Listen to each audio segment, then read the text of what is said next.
17 years ago, 60 Minutes first examined the so-called French paradox, which suggested that the French, despite a high-fat diet and high consumption of wine, had a remarkably low incidence of heart disease compared with Americans. Most researchers agreed that there was something in the wine that offered protection. And a few years later, even the highly cautious federal dietary guidelines say that moderate consumption of red wine can be beneficial. Now, scientists across the country have identified a substance in red wine called Resveratrol that they believe might do more than just protect the heart, but could, in very high concentrations, significantly extend life by preventing a number of age-related illnesses. If they're right, we all may soon be taking a pill that could give us an extra decade or two of healthy old age. If the promise holds true, I think this has the chance to change healthcare. Dr. Christoph Westphal says we all may soon be taking a drug that just might beat the clock, a simple pill that could delay the inevitable. Our goal is to prevent and forestall many of the diseases that strike us as we reach 50, 60, and 70, all with one pill. What you're suggesting is that it's some kind of rejuvenation drug that turns a 70-year-old into a 35-year-old. That might be pretty hard to do, but I think if we're on a train heading one direction, we can slow down that train. I think we can slow down these genes that control the aging process. That quest to put death on hold began in 2003 when Westphal met David Sinclair, a biochemist at Harvard, who was studying the genetic components of aging. 5 years ago, I met David, and he had shown that you could extend lifespan in yeast. That's pretty exciting. Now, if you happen to be a yeast, it's very exciting. Yeasts are one thing, human beings are more complicated. So Sinclair focused on a gene present in almost all life forms, the sirtuin gene. It's normally inactive, but when it is active, Sinclair believes it triggers a survival mechanism that extends life. Convinced that something in nature could activate that gene, Sinclair randomly tested thousands of compounds. And bingo, he got a hit, Resveratrol. When I Googled this Resveratrol, I was shocked to find that red wine was the top hit. Red wine is brimming with Resveratrol. It's found in high concentration in the skin of the grape and seems to play a role in protecting it from invading bacteria and fungi. Were you aware of the research into red wine that it offered certain health benefits? Oh, sure. I mean, that's why I almost fell off my chair when the link was made, and I thought that this was a potential explanation for the benefits of red wine. Convinced they were on the verge of a major scientific breakthrough, Sinclair and Westphal launched Citrus, a Cambridge, Massachusetts research company. They, along with a handful of other cutting-edge biotech companies, are developing resveratrol-based drugs that they believe zero in on the longevity gene. The important news here is not that we found something in red wine. The important thing is that we passed a milestone where we can now make drugs based on this knowledge and potentially slow down aging itself.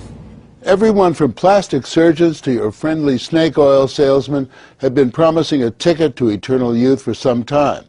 So the prospect of a prescription pill based on red wine that could trigger a longevity gene sounds too good to be true.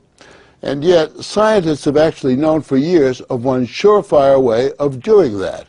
Stay hungry. Eating a lot of food turns that off. Dieting, extreme dieting, turns it on. These rhesus monkeys are on a major diet. For nearly 2 decades now, they've been taking in a good 30% fewer calories than their well-fed brothers and sisters. It's feeding time, I guess. Feeding time. They're the centerpiece of a National Institutes of Health study at the University of Wisconsin on whether or not CR, calorie restriction, makes them healthier and extends their lives. To maintain their sterile environment, we had to suit up to visit them with Ricky Coleman, the project leader. These are 2 of our control animals here. They are nearing the end of a typical monkey lifespan, about 27 years, and major differences in their overall health are becoming clear. The difference is really obvious. Right. The skinny monkeys actually look younger, their coats are shinier, and fewer have arthritis. And those chunky monkeys, many have diabetes, and a significantly higher number have cancer and heart disease. Pound for pound, the lighter guys Do better. do much better. Right.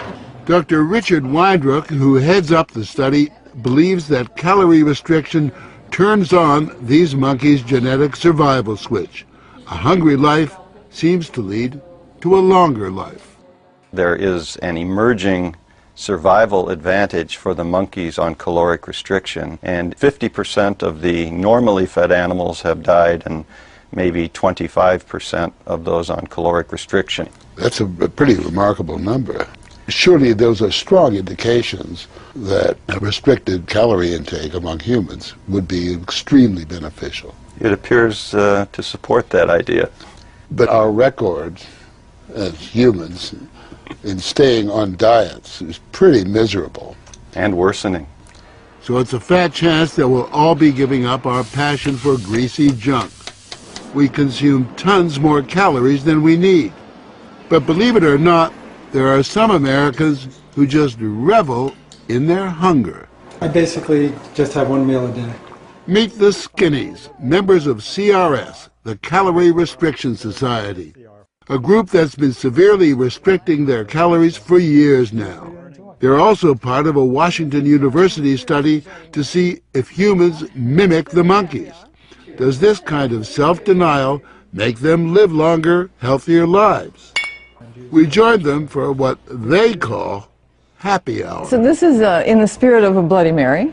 Though you might regard it as an unhappy hour, a cocktail of low-calorie soup for starters, and walnuts and baby food, green bean puree on flour-free bread to top off this feast fit for a flea. If I'm hungry, I know, number one, that I have done what I meant to do. I've eaten less than my body thought it wanted. So far, the participants have lowered their blood pressure, reduced body fat, and lessened risk factors for heart disease, diabetes, and even cancer.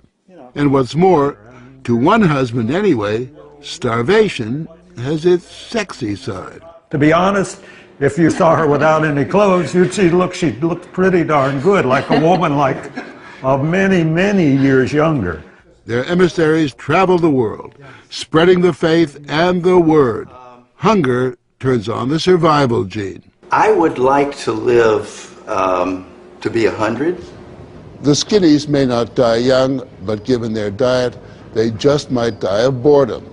But if the scientists at Certus are on the right track, it could mean forget dieting, forget the sweaty business of working out. Just pop a pill and you are in guilt-free couch potato paradise. We have a pill that can mimic many of the effects of calorie restriction or exercise. So one could be very healthy and obese at the same time. Our goal is healthy individuals, ideally via lifestyle, and if that doesn't work, we believe that we'll have a pill that can mimic that. A pill that in effect diets for you. A pill that turns on the survival gene. And what we're trying to do with our drugs here is to put the body in a defensive state, to ring the alarm bells and get the body to defend itself, instead of dieting to set the alarm off, pop a pill. The pill is a highly concentrated form of Resveratrol, a virtual vineyard of healthy living. How much red wine would you have to drink to get the kind of Resveratrol that you're using? The sad news is that you'd need to drink about 1,000 bottles a day of red wine, which I don't recommend. The pill itself may not extend lifespan, but could prevent the diseases of aging, Alzheimer's, diabetes, heart disease, even cancer. What we're talking about is activating the body's natural genetic defenses against diseases, and that's very powerful if we can harness that. Resveratrol has been tested on mice and the results have been encouraging. In this test video provided by Certus, both of the mice have been fed a high-fat diet for 12 weeks. But when placed on a treadmill, the mouse on the right ran twice as far. He was taking high concentrations